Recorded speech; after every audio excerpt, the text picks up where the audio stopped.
Children, today we are going to start Standard 11 Lecture 1 first chapter video Introduction to Accounting. So, what is accounting? What is meant by accounting? So, meaning of accounting is a systematic process of recording, classifying, summarizing, analyzing and interpreting the financial transaction and communicating the results to the users thereof. Means क्या बोल रहा है कि accounting क्या है। Accounting हमारे लिए बिल्कुल नया है क्योंकि स्टैंडर्ड 10 तक हम लोग नहीं पढ़ते हैं। जो ICSE के बच्चे होते हैं वो तो 9-10 में कॉमर्स पढ़ते हैं, बट CBSE के बच्चे, चैक बोर्ड के बच्चे, उनके लिए कॉमर्स बिल्कुल नया सब्जेक्ट होता है स्टैंडर्ड 11 में। तो सबसे पहले इंट्रोडक्शन टू अकाउंटिंग में हमें बताया जाता है कि अकाउंटिंग का मतलब क्या है। हम लोग अकाउंटेंसी के स्टूडेंट हैं, अकाउंट्स प्रिपेयर करते हैं, तो अकाउंटिंग क्या है। तो अकाउंटिंग एक सिस्टमेटिक प्रोसेस है। किस चीज़ का? रिकॉर्डिंग करने का, ट्रांजैक्शंस को रिकॉर्ड करने का, क्लासीफाई करने का। क्लासीफाई करना मतलब उसको सेग्रीगेट करना, समराइज करने का, एक समरी तैयार करने का, फिर उसको एनालाइज करने का और उससे फिर रिजल्ट निकालने का, फाइनेंशियल रिजल्ट को इंटरप्रेट एक्सप्लेन करने का। ठीक है, किस चीज़ के लिए है ये फाइनेंशियल ट्रांजेक्शन के लिए। फाइनेंशियल ट्रांजेक्शन को रिकॉर्ड करते हैं सबसे पहले कि क्या ट्रांजेक्शन हुआ बिजनेस का, क्या सेल हुआ, क्या परचेज हुआ, क्या मनी रिसीव हुआ या पेमेंट हुआ। उसके बाद फिर उसको अलग अलग नेचर के हिसाब से, जिसका जो नेचर है उस ग्रुप में उसको डालते हैं, जिसको अकाउंट बोलते हैं। हम लोग लेजर चैप्टर सीखते हैं इसके लिए। फिर उससे एक समरी तैयार किया जाता है। समरी में ट्रायल बैलेंस बनता है और ट्रेडिंग PL और बैलेंस शीट बनता है। उसके बाद उसका एनालिसिस होता है और फिर उस डेटा को इंटरप्रेट करके इसके जो यूजर्स होते हैं उनको कम्युनिकेट किया जाता है, मीन्स इन्फॉर्मेशन दिया जाता है। हम लोग देखते हैं ना, जैसे कि क्वार्टरली, हाफ ईयरली या एनुअली बहुत सारे कंपनीज के, बिजनेस ऑर्गेनाइजेशन के रिजल्ट्स न्यूज़पेपर्स में, जर्नल्स में या टेलीविज़न चैनल जो बिजनेस चैनल होते हैं उसमें भी बताते हैं कि इस कंपनी को थर्ड क्वार्टर में इतना प्रॉफिट हुआ, इतना लॉस हुआ, इस कंपनी को इतना हुआ। तो वो क्या है, वो कम्युनिकेट कर रहा है अपना रिजल्ट किनको? अपने यूजर्स को। और यूजर्स उनके कौन कौन हैं? उसके यूजर्स में दो आते हैं, एक इंटरनल यूजर, एक एक्सटर्नल यूजर। तो इंटरनल यूजर में खुद मैनेजमेंट और ऑनर होते हैं और एक्सटर्नल यूजर में जिन्होंने उनको उधार दिया है, क्रेडिटर्स उनके, ठीक है, जिनको उनसे पैसे लेने हैं, ठीक है, उनको लोन दिया है उन्होंने उनको, या फिर बैंक है, बैंक ने लोन दिया फॉर्म को, गवर्नमेंट है, गवर्नमेंट को फॉर्म के बारे में क्लियर इन्फॉर्मेशन चाहिए होता है। इसके बाद टैक्स अथॉरिटीज़ हैं। तो जितने भी यूजर्स हैं उनके, उन सभी को इन्फॉर्मेशन चाहिए। अगर किसी ने उस फॉर्म में इन्वेस्ट किया है, मनी इन्वेस्टर्स हैं, तो उनको उसका इन्फॉर्मेशन चाहिए। तो ये सारे यूजर्स होते हैं, उनको कम्युनिकेट किया जाता है अकाउंटिंग रिजल्ट कि देखिए ये हमारा इस साल का रिजल्ट है, ऐसा हमें प्रॉफिट हुआ है, इतने हमारे एसेट्स हैं, इतने हमारी लाइबिलिटीज़ हैं। अब इसी डेफिनेशन को American institute of certified public accountants ने डिफ़ाइन किया है। कैसे डिफ़ाइन किया है? Accounting is the art of recording. Accounting क्या है? एक आर्ट है। किस चीज़ का? रिकॉर्डिंग, क्लासीफाइंग, मतलब रिकॉर्ड करना है, फिर क्लासिफिकेशन करना है, recording, classifying and summarising. Record करता है, क्लासीफाई करता है, उसके बाद समराइज करता है इन अ सिग्निफिकेंट मैनर, एक सलीके से, ये नहीं कि जैसे तैसे, in a significant manner and in terms of money, और कैसे? मनी के टर्म में, मॉनेटरी टर्म में उसको रिकॉर्ड करता है ट्रांजेक्शन्स को। Transactions and events which are in part at least of a financial character, ऐसे ट्रांजेक्शन्स होने चाहिए जो फाइनेंशियल करेक्टर के हैं, मीन्स मॉनेटरी ट्रांजेक्शन है, ठीक है। And interpreting the results thereof, मतलब जो ट्रांजेक्शन मनी रिलेटेड हैं, इकोनॉमिक ट्रांजेक्शन्स हैं, उनको मनी के टर्म में मेजर करके उसको रिकॉर्ड करना, क्लासीफाई करना, समराइज करना और उसके बाद फिर उसको इंटरप्रेट करना उस रिजल्ट को यूजर्स को, ठीक है। तो ये डेफिनेशन है हमारा American institute of certified public accountants का। एक डेफिनेशन हमने ले लिया, मीनिंग ले लिया, ताकि दोनों मिला के हमारा अकाउंटिंग क्लियर हो जाए कि है क्या। अब क्या है? एट्रीब्यूट्स या कैरेक्टरिस्टिक्स। अकाउंटिंग के क्या क्या कैरेक्टरिस्टिक्स हैं? तो फर्स्ट कैरेक्टरिस्टिक्स है identification of financial transactions and events. किसी भी ट्रांजेक्शन को रिकॉर्ड करने से पहले ये पता होना चाहिए कि ट्रांजेक्शन है क्या, वो हुआ क्या है। अगर हम उसको आइडेंटिफाई ही नहीं कर पाते, हम समझ ही नहीं पाते हैं कि हुआ क्या है, तो हम कैसे रिकॉर्ड करेंगे। अगर बिजनेस में कोई सामान परचेज हुआ है तो क्या परचेज हुआ है, वो गुड्स के कैटेगरी में आता है या एसेट के कैटेगरी में आता है। गुड्स के कैटेगरी में आता है तो उसको हम क्या लिखेंगे, ये जब तक हम सारा आइडेंटिफिकेशन का काम ना कर लें आगे नहीं बढ़ सकते। तो फर्स्ट स्टेप क्या है? पहला कैरेक्टरिस्टिक्स है identification of financial transaction and event. क्या फाइनेंशियल ट्रांजेक्शन हुआ है, क्या इवेंट हुआ है, उसको पहले आइडेंटिफाई करना है। फिर दूसरा क्या है, measuring in terms of money. Money के टर्म में मेजरेबल होना चाहिए, जो भी ट्रांजेक्शन है हमारा हम उसको मनी के टर्म में मेजर कर सकें, तभी हम उसको रिकॉर्ड कर सकते हैं। तो जैसे ही आइडेंटिफाई हो जाएगा कि ट्रांजेक्शन क्या है, तो उसको मेजर करेंगे कि कितने का है, ठीक है, क्या है और कितने का है। ये दोनों जब क्लियर हो गया कि क्या ट्रांजेक्शन है और कितने का है, तब हम रिकॉर्डिंग के प्रोसेस में जाएंगे, फिर हम उस ट्रांजेक्शन को रिकॉर्ड करते हैं। एक बार जब ट्रांजेक्शन्स रिकॉर्ड हो जाते हैं तो क्या होता है, रिकॉर्डिंग के समय सारे ट्रांजेक्शन्स एक जगह रिकॉर्ड होते हैं क्रोनोलॉजिकल ऑर्डर में, डेट वाइज। उसके बाद उनका क्लासिफिकेशन का काम शुरू होता है, क्लासीफाई किया जाता है डेटा को। तो क्लासीफाइंग होगा तो कैसे क्लासीफाई होगा, तो आप मान लीजिए कि आप मार्केट गए सब्जी खरीदने के लिए, सब्जी खरीद के लाए, तो क्या करते हैं, एक ही थैले में सारी सब्जियां ले आते हैं, लेकिन घर आके वैसे ही नहीं रख देते हैं। घर आके क्या करते हैं, उसको अलग अलग छांटते हैं, टमाटर को टमाटर के साथ रखेंगे, भिंडी को भिंडी के साथ रखेंगे। तो वैसे ही सेम यहाँ होता है। यहाँ क्या हुआ, रिकॉर्डिंग के समय क्या हुआ, रिकॉर्डिंग के समय समझिए कि झोले में सब कुछ डाल दिया, मतलब एक ही बुक्स में, बुक्स ऑफ ओरिजिनल एंट्री में सारे ट्रांजेक्शन कर दिए। लेकिन क्लासीफाइंग के समय अलग अलग अकाउंट बनेगा, अलग अलग नेचर के ट्रांजेक्शन्स के लिए सबका अपना सेपरेट अकाउंट होगा, सब अलग अलग अपने अपने में अकाउंट में जाएंगे। जैसे कि अगर डेटर है हमारा कोई रमेश, तो उसका अकाउंट अलग बनेगा, सेल के लिए सेल का अकाउंट बनेगा, परचेज के लिए परचेज का बनेगा, सारे कैश ट्रांजेक्शन के लिए कैश का अकाउंट बनेगा। तो इस तरह अलग अलग अकाउंट बन जाएंगे, ताकि अगर किसी एक अकाउंट से रिलेटेड इन्फॉर्मेशन चाहिए तो डायरेक्ट उस अकाउंट का बैलेंस देख के पता चल जाए। ये होने के बाद समराइजिंग का काम होता है। समराइजिंग में क्या होता है, सबसे पहले एक ट्रायल बैलेंस बनता है। ट्रायल बैलेंस में जो हमने लेजर में अकाउंट्स बनाए हैं उन सभी के डेबिट बैलेंस को डेबिट साइड और क्रेडिट बैलेंस के क्रेडिट साइड को लिख देते हैं, और वो हमारा बैलेंस होता है। बैलेंस होने का मतलब हुआ है कि हमने सभी ट्रांजेक्शन करेक्टली किए हैं। जब ट्रायल बैलेंस बन जाता है, डेबिट क्रेडिट इक्वल हो जाता है, उसके बाद ट्रेडिंग पीएल और बैलेंस शीट बनाया जाता है उस ट्रायल बैलेंस से।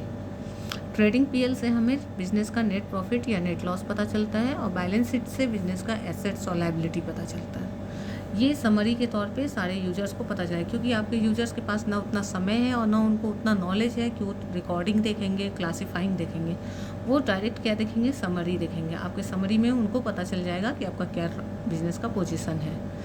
उसके बाद कुछ ऐसे भी हमारे यूजर्स हैं जो समरी में भी इंटरेस्टेड नहीं है, तो वो डायरेक्ट क्या देखेंगे, एनालिसिस और इंटरप्रिटेशन। हमने जो एनालिसिस किया है और जो इंटरप्रिटेशन किया है वो एक्सप्लेनेशन, इंटरप्रिटेशन वाला अपने रिजल्ट को एक्सप्लेन किया है, वो बस उसको देखेंगे। तो जब ये दोनों काम हो जाता है 5 और 6, तो 5 और 6 को अपने यूजर्स को बताने के लिए 7 नंबर कैरेक्टरिस्टिक्स हैं, वो है कम्युनिकेटिंग, कि सारे जितने भी हमने समराइज किया, एनालिसिस किया, इंटरप्रिटेशन किया, उसको आप पब्लिक को कम्युनिकेट कर दीजिए, ताकि वो अपना काम का डेटा उसमें से देख लें। तो ये हमारा कैरेक्टरिस्टिक्स ऑफ अकाउंटिंग है। पहला क्या है, आइडेंटिफिकेशन, दूसरा मैचरिंग, तीसरा रिकॉर्डिंग, फिर classifying, summarising, analysis and interpretation and communicating. ठीक है, नेक्स्ट आता है ऑब्जेक्टिव्स ऑफ अकाउंटिंग। क्यों करते हैं अकाउंटिंग, ऑब्जेक्टिव्स मतलब क्या, व्हाट इज़ द पर्पस, क्यों करते हैं। तो पहला पर्पस क्या है, मेंटेनिंग अकाउंटिंग रिकॉर्ड, ताकि हमारे पास अकाउंटिंग रिकॉर्ड हो। दूसरा क्या है, डिटरमाइनिंग प्रॉफिट और लॉस। अभी हमने क्या पढ़ा कि समराइजिंग में हम ट्रेडिंग एंड पीएल अकाउंट बनाते हैं, जिससे हमें नेट प्रॉफिट या नेट लॉस पता चलता है। तो अकाउंटिंग का ऑब्जेक्टिव है कि बिजनेस साल भर जब बिजनेसमैन काम कर रहा है, ऑनर काम कर रहा है, एंटरप्रेन्योर, तो जानना चाहेगा कि इस साल उसको कितना प्रॉफिट हुआ या क्या लॉस हुआ। तीसरा क्या है, determining financial position. Financial position किससे पता चलता है, बैलेंस शीट से। तो जब ट्रेडिंग पीएल बनता है उससे नेट प्रॉफिट नेट लॉस आता है, उसके बाद बैलेंस शीट से पता चलता है कि बिजनेस के पास कितना एसेट है और बिजनेस की कितनी लायबिलिटीज़ है। फिर नेक्स्ट क्या है इसका ऑब्जेक्टिव, फैसिलिटेटिंग मैनेजमेंट। ये मैनेजमेंट को हेल्प करता है। कैसे हेल्प करता है, डिसीजन लेने में हेल्प करता है, प्लानिंग करने में हेल्प करता है, डेटा को एनालिसिस करने में हेल्प करता है कि प्रीवियस ईयर का जो हमारा डेटा है और इस साल का जो डेटा है वो पिछले साल से प्रोग्रेस में है या फिर डाउन चला गया है, तो उसके अकॉर्डिंग क्या करेक्टिव मेजर्स होने चाहिए, क्या स्टेप्स लेने चाहिए, उसके लिए हेल्प करता है मैनेजमेंट को। इसके बाद फिर क्या है, providing accounting information to users. हमने कम्युनिकेटिंग में भी क्या देखा और डेफिनेशन में भी क्या देखा कि interpreting the result to the various user. तो ये सारे अकाउंटिंग इन्फॉर्मेशन जो होते हैं हमारे, मतलब जो हम समरी बनाते हैं, एनालिसिस करते हैं, इंटरप्रिटेशन करते हैं, वो अपने यूजर्स को हम चाहते हैं कि उनको बताएं। हमारा ऑब्जेक्टिव रहता है कि हम अपने यूजर्स को प्रोवाइड करें अपने अकाउंटिंग इन्फॉर्मेशन, तो उसके लिए अकाउंटिंग करना ज़रूरी है। नेक्स्ट क्या है, प्रोटेक्टिंग बिजनेस एसेट्स। ये बिजनेस के एसेट्स को प्रोटेक्ट करता है, क्योंकि सारा एसेट्स क्या है, रिकॉर्डेड है।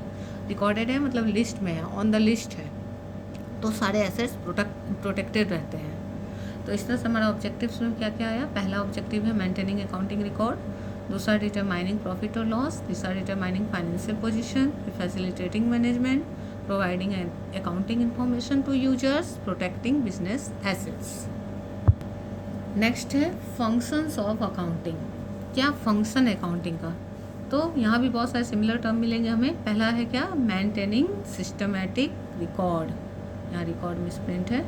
जो अकाउंटिंग रिकॉर्ड है उसको सिस्टमैटिक तरीके से मेंटेन करता है, पहला फंक्शन ये है अकाउंटिंग का। फिर दूसरा फंक्शन क्या है? Preparation of financial statement. ये फाइनेंशियल स्टेटमेंट बनाता है। फाइनेंशियल स्टेटमेंट में हमारा दो चीज़ होता है। क्या क्या होता है? एक स्टेटमेंट ऑफ पीएल अकाउंट यानी ट्रेडिंग पीएल, जिससे नेट प्रॉफिट और नेट लॉस पता चलता है, और दूसरा बैलेंस शीट, जिससे एसेट्स और लायबिलिटी पता चलता है। फिर क्या है? Meeting legal requirement. Legal requirement को मीट करता है ये। अगर कभी हमारा कोई क्रेडिटर, या हमने जिस बैंक से लोन लिया, बैंक या कोई भी पार्टी हमारे ऊपर केस कर देती है, तो हम इसे एज ए प्रूफ कोर्ट में पेश कर सकते हैं। तो इसलिए ये लीगल रिक्वायरमेंट को भी हमारा फुलफिल करता है। फिर नेक्स्ट फंक्शन क्या है? Communicating the financial information. ये फाइनेंशियल इन्फॉर्मेशन को कम्युनिकेट करता है, मतलब जो भी फाइनेंशियल इन्फॉर्मेशन है वेरियस यूजर्स को कम्युनिकेट करता है। ऑलरेडी हम लोग इसको एक्सप्लेन कर चुके हैं। नेक्स्ट है असिस्टेंस टू मैनेजमेंट। इसको भी हम लोग समझ चुके हैं कि अकाउंटिंग जो है मैनेजमेंट को हेल्प करता है डिसीजन लेने में, प्लानिंग करने में। नेक्स्ट पॉइंट है हमारा एडवांटेजेज ऑफ अकाउंटिंग। क्या एडवांटेज है? अकाउंटिंग करने से क्या फ़ायदे हैं? पहला क्या है? Provides financial statement about business. कि फाइनेंशियल स्टेटमेंट पता चल जाता है, मतलब कि नेट प्रॉफिट, नेट लॉस और एसेट लायबिलिटी। फिर क्या है? Assistant to management. देखिए सेम टॉपिक आया, मैनेजमेंट को हेल्प करता है। फिर क्या है? Facilitates comparative study of financial statement. अगर हम अपना फाइनेंशियल स्टेटमेंट को इस साल के रिजल्ट को पिछले साल के रिजल्ट, उससे पिछले साल के रिजल्ट या 5 साल पुराने रिजल्ट से कंपेयर करना चाहते हैं तो आराम से कर सकते हैं, क्योंकि क्यों? हमारे पास सारे अकाउंटिंग रिकॉर्ड अवेलेबल हैं। तो ये हमें वो हेल्प करता है। फिर क्या है? Facilitates settlement of tax liabilities. Tax liability को सेटल करना बिजनेस ऑर्गेनाइजेशन के लिए बहुत बड़ा स्ट्रेस होता है, टैक्स लायबिलिटी को सेटल करना। तो ये उसमें उनको हेल्प करता है। प्रॉपरली मेंटेन्ड अकाउंट से वो ट्रूथफुली दिखा सकते हैं कि हाँ हमारा प्रॉफिट इतना ही है और हम आपको इतना % टैक्स दे रहे हैं जो देना चाहिए एज पर रूल। तो टैक्स लायबिलिटी को सेटल करने में हेल्प करता है। Facilitates loan. अगर कभी बिजनेस को लोन की ज़रूरत पड़ती है तो ये उसमें भी हेल्प करता है, क्योंकि जब बैंक हो या कोई भी थर्ड पार्टी हो जो हमें लोन दे रही है, वो जब देखती है कि बिज़नेस का अकाउंट अच्छे से सही तरीके से सिस्टमेटिक रिकॉर्ड मेंटेन किया गया है, तो उसको उसमें एरर और फ्रॉड का चांस कम लगता है, वो आसानी से हमें लोन दे देते हैं।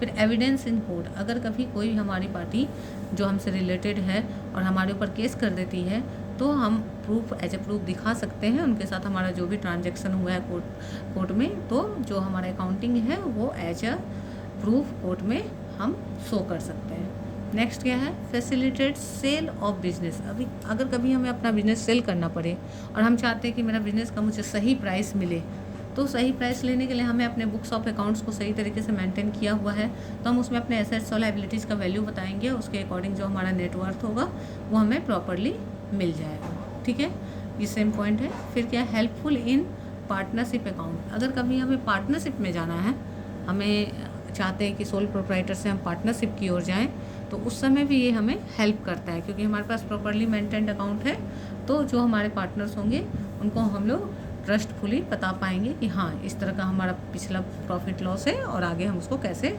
कैरी करेंगे और क्या शेयर्स होगा। फिर क्या? Assistance in the event of insolvency. Insolvency वो स्टेट होता है जब एक बिजनेस अपना किसी भी डेट को पे करने के लायक नहीं रहती है। ठीक है, वो उस पोजीशन में नहीं होती है कि अपने डेट को, अपने लोन्स को पे कर सके, तो उस केस में उसको कोर्ट क्या करती है? इंसॉल्वेंट डिक्लेयर कर देती है। तो अपने आप को इंसॉल्वेंट डिक्लेयर कराने में भी बुक्स ऑफ अकाउंट उसको हेल्प करेगा, क्योंकि अपने बुक से वो दिखाएगा कि वो सच में इस पोजीशन में नहीं है कि वो लोन पे कर सके। ठीक है, तो ये सारे एडवांटेजेज हुए अकाउंटिंग के। इसमें बहुत सारे पॉइंट तो वही थे जो हमने ऑलरेडी पहले भी पढ़े थे। अब है कि हर एक चीज़ में जहाँ बहुत सारी अच्छाइयाँ होती हैं, कुछ ना कुछ कमियाँ होती हैं, तो यहाँ अकाउंटिंग का भी कुछ लिमिटेशंस है जिसको हम लोग पढ़ेंगे। तो पहला क्या है? Historical in nature. Historical in nature का मतलब है कि अकाउंटिंग क्या करता है? एसेट्स का वो वैल्यू को रिकॉर्ड करता है जो इस वैल्यू पे वो ख़रीदा गया था एसेट, मतलब उसका जो पास्ट वैल्यू था, इसलिए उसको हिस्टोरिकल कॉस्ट बोलते हैं, ना कि मार्केट प्राइस। अगर हमने एक फर्नीचर 50,000 रुपीज़ में ख़रीदा था तो अपने बुक में हम उसे 50,000 ही दिखाएंगे, भले आज मार्केट में उसका वैल्यू 1 लाख हो गया हो या 30,000 हो गया हो। तो ये हिस्टोरिकल है। फिर क्या है, only monetary transaction are recorded, केवल मॉनेटरी ट्रांजेक्शन रिकॉर्ड होता है, मतलब क्वांटिटेटिव डेटा रिकॉर्ड होता है, क्वालिटेटिव डेटा रिकॉर्ड नहीं होता है। आपका कितने का सेल हुआ, कितने का परचेज हुआ, ये रिकॉर्ड करते हैं। ये रिकॉर्ड नहीं करते हैं कि कौन सा एम्प्लॉय बहुत मेहनती है, कौन सा एम्प्लॉय बहुत ईमानदार है, कौन बहुत पंक्चुअल है, ये सब कुछ भी रिकॉर्ड नहीं होता है इसमें। थर्ड क्या है, इन्फ्लुएंस बाय पर्सनल जजमेंट, क्योंकि अकाउंटिंग साइंस तो है बट प्योर साइंस नहीं है। प्योर साइंस नहीं है तो कई बार ये क्या होता है कि पर्सनल जजमेंट से इन्फ्लुएंस हो जाता है। जब डेटा को इंटरप्रेट किया जाता है तो जो अकाउंटेंट होते हैं, जो मैनेजमेंट होते हैं, जो डेटा को इंटरप्रेट करते हैं, वो उसमें अपना पर्सनल जजमेंट डाल देते हैं। नेक्स्ट क्या है, डिफरेंट अकाउंटिंग प्रोसीजर। कई चीज़ें ऐसी हैं अकाउंटिंग में जिसके लिए अलग अलग ऑप्शंस अवेलेबल है कि इस मेथड से भी कर सकते हैं, इस मेथड से भी कर सकते हैं। तो फॉर्म्स क्या करते हैं, अगर किसी फॉर्म ने पहला मेथड एडॉप्ट किया, किसी फॉर्म ने दूसरा एडॉप्ट किया, दोनों ही सही है बट उन्होंने अलग अलग किया। अब उन दो फॉर्म के डेटा को कंपेयर करना मुश्किल है क्योंकि दोनों ने दो अलग अलग मेथड को एडॉप्ट किया है, दो अलग अलग प्रोसीजर को एडॉप्ट किया है। फिर क्या है, इसमें विंडो ड्रेसिंग का चांस रहता है। क्या है विंडो ड्रेसिंग, क्यों करते हैं विंडो ड्रेसिंग? विंडो ड्रेसिंग मतलब किसी चीज़ को छुपाने की कोशिश करना। अकाउंटिंग में कई बार क्या होता है कि जब किसी चीज़ को छुपाने की कोशिश की जाती है तो उस समय वो लोग क्या करते हैं, उस डेटा को उस तरह से प्रेजेंट करते हैं कि वो वैसा ही दिखे जैसा वो दिखाना चाहते हैं। उनके इंटरप्रिटेशन का लैंग्वेज जो होता है, उनका डेटा को प्रेजेंट करना जो होता है, वो उस लेवल का होता है कि लोग वही चीज़ देखें जो वो लोगों को दिखाना चाहते हैं। तो ये विंडो ड्रेसिंग से अफेक्टेड होता है। ये सारे लिमिटेशन है अकाउंटिंग के। Historical in nature, only monetary transactions are recorded, influence by personal judgement, different accounting procedures and window dressing. हालांकि ये सारे लिमिटेशन जो हैं वो बहुत ही माइनर नेचर के हैं बट हाँ कुछ लिमिटेशंस तो हैं, तो उसमें इनको रिकॉर्ड किया जाता है। नेक्स्ट क्या है, role of accounting in business. Accounting का रोल क्या है? तो सबसे पहला रोल तो यही है, maintenance of systematic record, already explain कर चुके हैं हम लोग। फिर दूसरा क्या है, असिस्टेंस टू मैनेजमेंट, इसको भी हम लोगों ने 2 बार देखा है ना, यहाँ भी था असिस्टेंट टू मैनेजमेंट फंक्शंस में, है ना। उसके बाद फिर फैसिलिटेट मैनेजमेंट ऑब्जेक्टिव्स में, एक ही बात है दोनों जगह। तो अब यहाँ क्या बोल रहा है, इसका रोल क्या है, मैनेजमेंट को असिस्ट करता है। Facilitates comparative study, comparative study करने में हेल्प करता है। एडवांटेज में हमने पढ़ा था फैसिलिटेट्स कंपैरेटिव स्टडीज़, यहाँ फिर से क्या कि क्या रोल है इसका कि ये कंपैरेटिव स्टडी हमें अवेल करवाता है, मतलब 2 ईयर के बीच, 2 फॉर्म के बीच कंपेयर किया जा सकता है। एविडेंस इन कोर्ट, इसको हमने कई बार देख लिया है कि अकाउंटिंग जो हमारा है वो एविडेंस की तरह कोर्ट में हम उसको प्रेजेंट कर सकते हैं। फिर इंफॉर्मेशन सिस्टम है, अकाउंटिंग क्या है, एक इंफॉर्मेशन सिस्टम है। जब हमारा डेटा तैयार हो जाता है तो हम इन्फॉर्म करते हैं, कम्युनिकेट करते हैं किनको, अपने यूजर्स को। नेक्स्ट है टाइप्स ऑफ अकाउंटिंग या ब्रांचेज ऑफ अकाउंटिंग। क्या ब्रांचेज हैं? सबसे पहला है फाइनेंशियल अकाउंटिंग। फाइनेंशियल अकाउंटिंग हर एक फॉर्म के लिए, हर एक कंपनी के लिए, सोल प्रोप्राइटर के लिए मस्ट है, सबको ये करना है। फाइनेंशियल अकाउंटिंग से ही एक फॉर्म को अपना फाइनेंशियल स्टेटमेंट पता चलता है, मतलब कि नेट प्रॉफिट, नेट लॉस या एसेट्स लायबिलिटी। नेक्स्ट होता है कॉस्ट अकाउंटिंग। कॉस्ट अकाउंटिंग जो मैन्युफैक्चरिंग यूनिट होते हैं वो अपने कॉस्ट को कंट्रोल करने के लिए कॉस्ट अकाउंटिंग करते हैं, लेकिन उनके लिए भी फाइनेंशियल अकाउंटिंग करना मस्ट है। पहले वो करेंगे तब कॉस्ट अकाउंटिंग करेंगे कि हम कैसे अपना कॉस्ट कंट्रोल कर सकते हैं। जब वो देखते हैं कि उनका प्रॉफिट कम हो रहा है, तो क्यों कम हो रहा है भाई, कॉस्ट ज़्यादा है, तो कॉस्ट को कैसे कंट्रोल किया जाए, उसके लिए कॉस्ट अकाउंटिंग होता है। फिर है मैनेजमेंट अकाउंटिंग। मैनेजमेंट अपने लिए फाइनेंशियल अकाउंटिंग के बेसिस पे, financial accounting, cost accounting, management accounting का बेसिस है। फाइनेंशियल अकाउंटिंग के बेसिस पे मैनेजमेंट एनालिसिस वगैरह करके और अपने लिए एक डिसीजन और प्लानिंग करती है।